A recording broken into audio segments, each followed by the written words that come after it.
और जो आरोप उस समय हमने लगाए भी थे और जो प्रधानमंत्री जी की सुरक्षा के साथ जो खिलवाड़ तत्कालीन कांग्रेस की पंजाब की सरकार में हुआ, उस पर जो विषय आया वो बहुत महत्वपूर्ण है।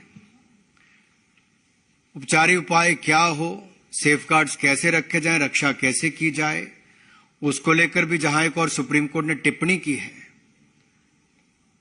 वहां पर यह भी बताया है कि किस तरह से फिरोजपुर के एसएसपी पूरी तरह से विफल हुए प्रधानमंत्री जी की यात्रा में सुरक्षा उपलब्ध करवाने के लिए और कानून व्यवस्था बनाए रखने में पूरी तरह से विफल हुए, जबकि उनके पास 2 घंटे का पर्याप्त समय था ऑल्टरनेटिव रूट का, सड़क मार्ग का, लेकिन वो पूरी तरह से विफल। पंजाब की सरकार, पंजाब का पुलिस तंत्र, प्रधानमंत्री जी की सुरक्षा में खिलवाड़ जिस तरह से हुआ, जो प्रधानमंत्री जी की सुरक्षा में चूक हुई, उस पर आज बहुत बड़ी जानकारी आप सबके सामने आई भी है। लेकिन मित्रों, बात यह है कि वो किस समय की घटना है। आपको अगर याद होगा, अगर आप इस फोटोग्राफ को देखें, ये 5 जनवरी 2022 की बात है। माननीय प्रधानमंत्री नरेंद्र मोदी जी पंजाब के दौरे पर थे और इस कार्यक्रम में पहले से जानकारी दी गई थी, ड्रिल्स पूरे किए गए। एसपी जी ने स्थानीय सरकार को, पुलिस प्रशासन को, सबको बताया कि खराब मौसम के चलते सड़क रूट लिया जा सकता है और सड़क रूट की ड्रिल भी हुई। और उसके होने के बाद जब यह कहा गया कि यहां क्या क्या चाहिए, उस पर भी पूरी तरह से विफल तत्कालीन कांग्रेस की सरकार, पंजाब की सरकार रही। जब प्रधानमंत्री जी पंजाब पहुंचे, किसी भी राज्य में माननीय प्रधानमंत्री जी जाएं, तो वहां के मुख्यमंत्री, वहां के मुख्य सचिव, वहां के डीजीपी पुलिस यानी कि डायरेक्टर जनरल पुलिस, वो वहां पर रहते हैं, लेकिन तीनों के तीनों वहां से गायब थे, अनुपस्थित थे।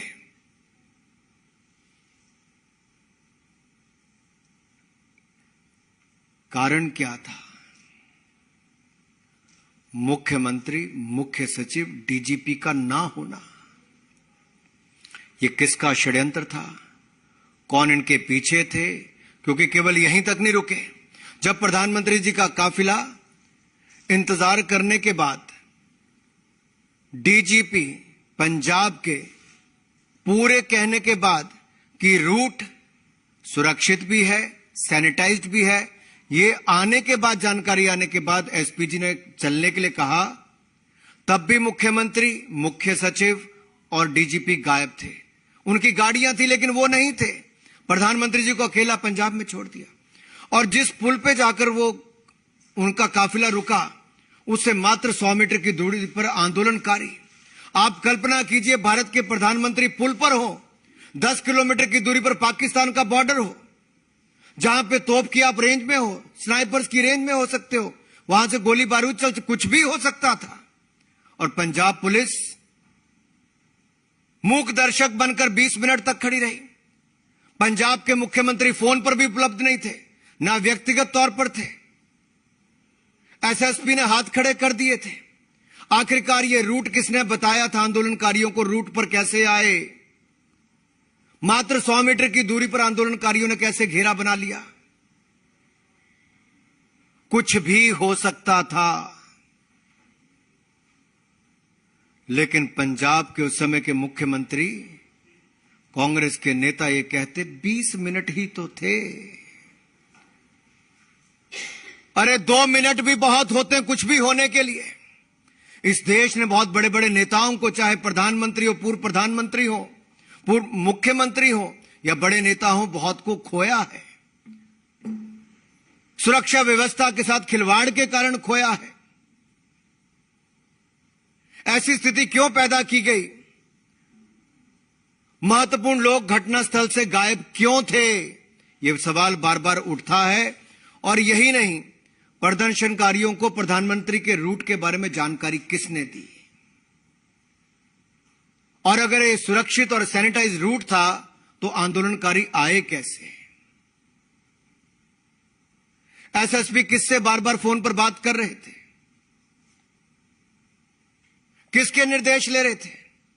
मुख्यमंत्री ने बहाना मार दिया कि उनको कोविड है, लेकिन चंद घंटों के बाद प्रेस कॉन्फ्रेंस भी करते हैं, पब्लिक से भी मिलते हैं और बगैर मास्क के मिलते हैं। कांग्रेस के उस समय के मुख्यमंत्री अपने दिल्ली के बड़े नेताओं आकाओं से, जिस परिवार का इस पार्टी पर राज है,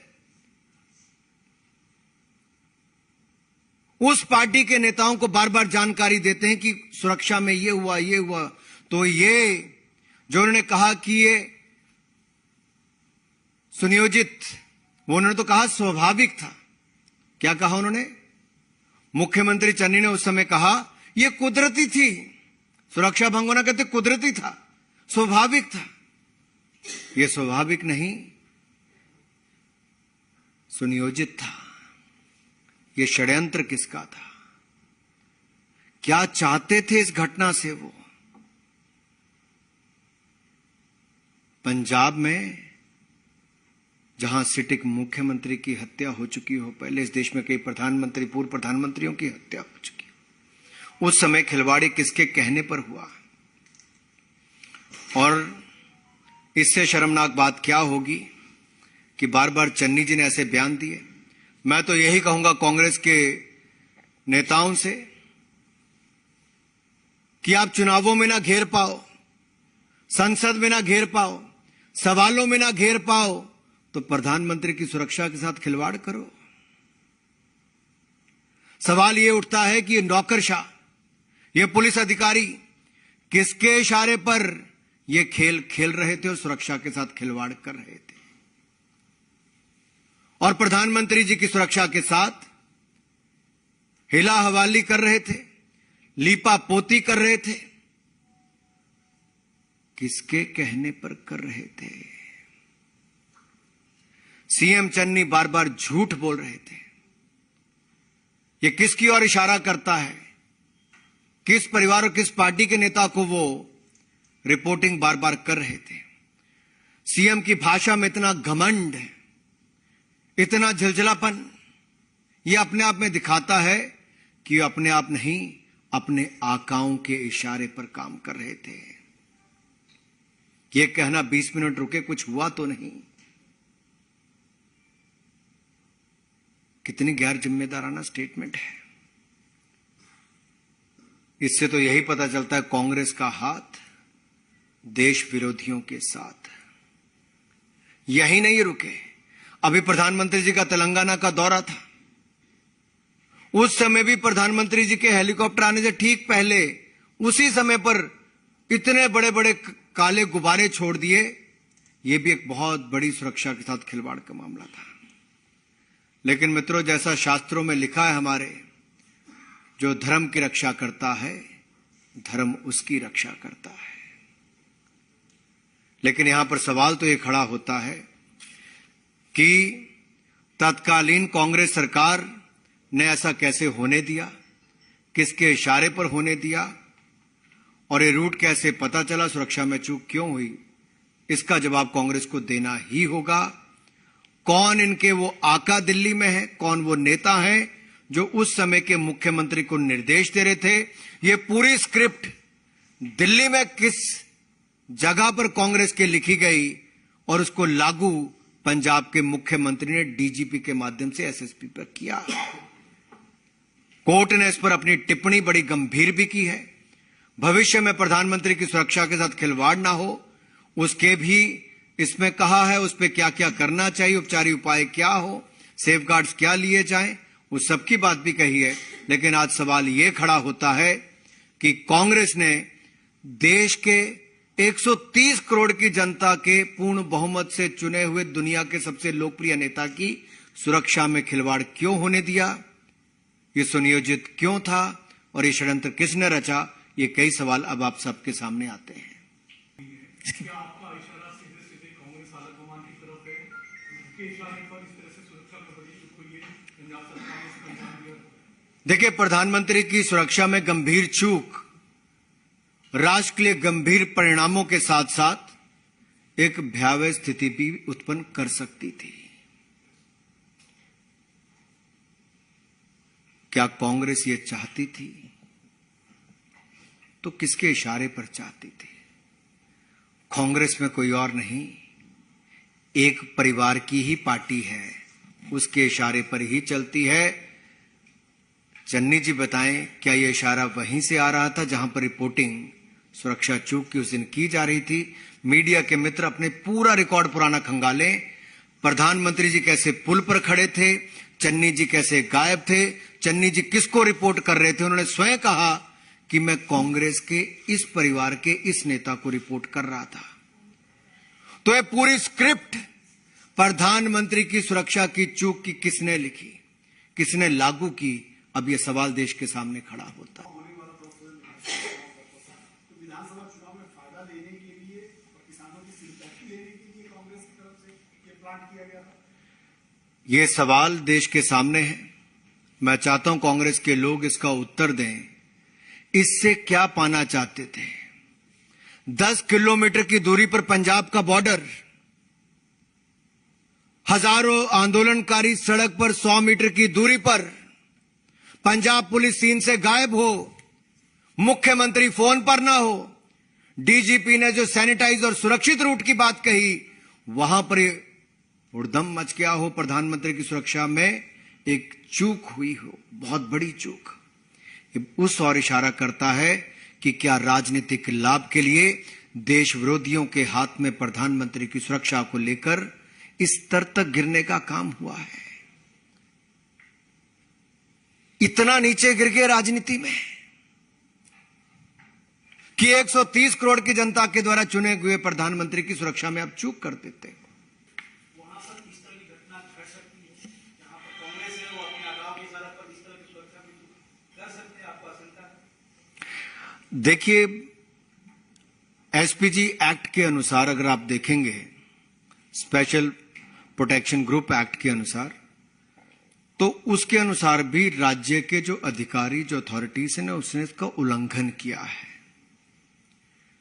ये सुरक्षा की जिम्मेदारी उनकी होती है। ब्लू बुक में बहुत क्लियर डेफिनेशन इसकी है, और उसकी पूरी धज्जियां उड़ाने का काम किसी ने किया है तो तत्कालीन कांग्रेस की सरकार ने, उनके निर्देश पर वहां के पुलिस के अधिकारियों ने किया है।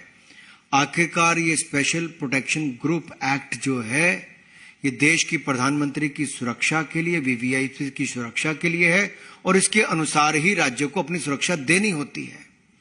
पंजाब में कोताही क्यों बरती गई? किसके इशारे पर यह हुआ? षड्यंत्र किसने रचा? लागू करने वाले तो सामने आ गए। रचा किसने? रचेता कौन है? इस षड्यंत्र के पीछे वो सवाल खड़ा होता है। दिल्ली से मैं पूछ रहा हूं, दिल्ली से कौन ऐसा कांग्रेस का नेता था जो बार बार इशारा कर रहा था?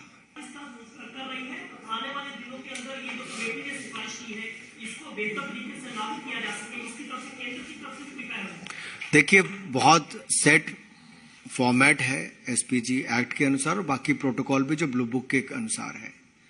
ये राज्य की सरकार को पर्याप्त सिक्योरिटी अरेंजमेंट करने होते हैं, और अगर हवाई यात्रा ना हो तो उसका एक रूट तय किया जाता है, सड़क रूट, उसका एक ऑल्टरनेटिव रूट तय किया जाता है।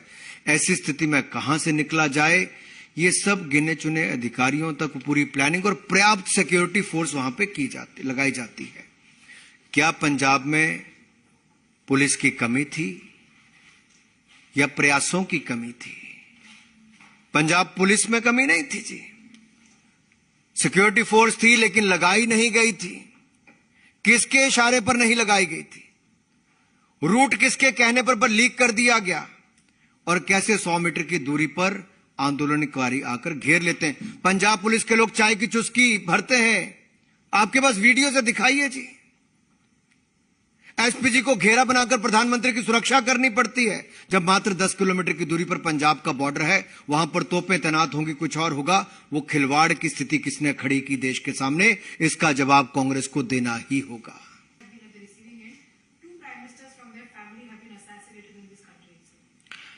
आप ये कह कहकर बार बार अपना पिंड नहीं छुड़ा सकते।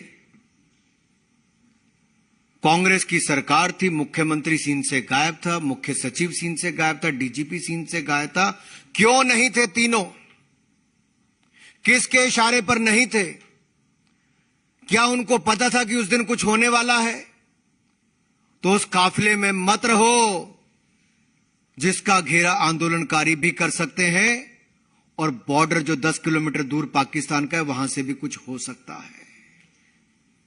ये डर या ये जानकारी पहले से ही मुख्यमंत्री को थी और इसीलिए सुरक्षा में चूक भी हुई, सुरक्षा के प्रबंध भी कम किए गए और वो लगातार सीन से गायब रहे। ना प्रधानमंत्री को रिसीव करने आए, न उनके काफिले का हिस्सा बने, जबकि 4 घंटे बाद वो मीडिया से भी बात कर रहे थे, लोगों से भी मिल रहे थे। तो क्या सीधा सीधा इशारा उसी तरफ है कि वहां से ये तमाम चीजें की जा रही थी, कार्रवाई जारी थी? मुझे लगता है इसमें बहुत गहराई में जाने की आवश्यकता है। मीडिया के मित्रों को भी जरा पिछले अपनी रिकॉर्डिंग निकालें। वो सारे बयान सीएम चन्नी के कि 20 मिनट ही तो खड़े रहे कहते सड़क पे प्रधानमंत्री। 20 मिनट भारत के 130 करोड़ की जनता के चुने हुए प्रधानमंत्री सड़क पर खड़े रहे जो 10 किलोमीटर दूर पाकिस्तान का बॉर्डर है, और सीएम कहें कांग्रेस के कि सिर्फ 20 मिनट ही तो खड़े रहे। ये कितनी बड़ी चूक थी। और वो रिपोर्ट कहां कर रहे थे? आपने नाम ले लिया है कांग्रेस के बड़े नेता का। मैंने पहले भी कहा, एक परिवार जो कांग्रेस पार्टी को चलाता है उसको इस पर जवाब देना ही होगा। ये षड्यंत्र किसने रचा? ये स्वाभाविक नहीं, सुनियोजित था। षड्यंत्र था, साजिश रची गई और मामला प्रधानमंत्री का है, तो क्या इसमें केंद्रीय जांच एजेंसी से जांच नहीं कराई जानी चाहिए ताकि किसने षड्यंत्र रचा है जिसके सामने आए? देखिए, अच्छी बात यह है कि कम से कम इसमें आरोप प्रत्यारोप वाली स्थिति नहीं है। एक रिटायर्ड सुप्रीम कोर्ट के जज की अध्यक्षता की कमेटी ने बड़े वरिष्ठ अधिकारियों के साथ जांच करके अपनी रिपोर्ट पेश की। उसके बाद मुख्य न्यायाधीश जी ने अपनी उसके ऊपर रिपोर्ट पर जजमेंट दी है, टिप्पणी की। अब इसको बड़े विस्तार में आपको पढ़ना भी चाहिए और देश के सामने कई सवाल खड़े होते हैं कि आखिरकार प्रधानमंत्री जी की सुरक्षा में चूक क्यों हुई, और रेमेडियल मेजर्स और सेफगार्ड की बात जो प्रधानमंत्री की सुरक्षा के लिए मुख्य न्यायाधीश जी ने की, और एक ओवरसाइट कमेटी की बात भी जो कही, ये अपने आप में दिखाता है कि वो भी कितने गंभीर है प्रधानमंत्री जी की सुरक्षा को लेकर। लेकिन कांग्रेस पार्टी और उनके मुख्यमंत्री गंभीर नहीं थे। भविष्य में ऐसी चूक ना हो, इस स्थिति के लिए क्या क्या कदम उठाने चाहिए वो भी करने चाहिए। लेकिन मैं चाहूंगा ये जो पहले चूक हुई इसकी जड़ तक भी जरूर जाना चाहिए कि इसके पीछे कौन लोग थे। बहुत बहुत धन्यवाद।